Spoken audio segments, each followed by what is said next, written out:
Баршаларыңызға ассалаумағалейкум. Бұл конституция жобасын қолдау ешбір құқықтық жауапкершілігі жоқ супер президент жүйесін құруға атсалысу бір кісіге негізделген Назарбаевтың жүйесінің қай жерге жеткізгенін көрдік. Сондықтан мен мұндай супер президенттік конституцияға қарсымын. 46 бап 5 тармақ.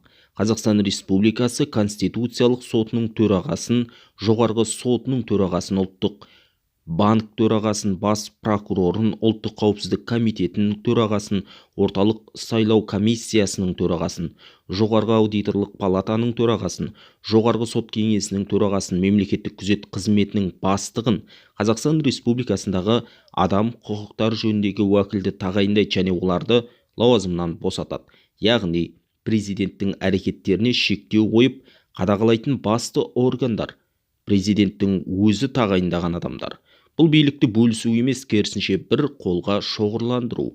48 баптың 1 тармағында мемлекетке опасыздық жасауды қоспағанда президент өкілеттігін атқару барысындағы әрекеті үшін Қазақстан Республикасының президенті қылмыстық және әкімшілік жауаптылыққа тартылмайды.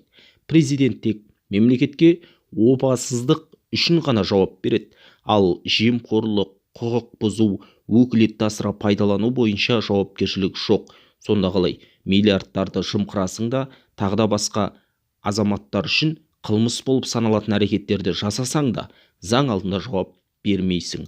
Бұл қорғану амалы конституциялық парадокс. Барлық адам заң алдында бірдей болу керек дейді Қайрат Жолдыбай ағамыз. Расында біздің конституциямыз бір кездері бір отбасын қорғауға арналған дедік. Енді супер президенттік жүйеге ауысқаны қалай?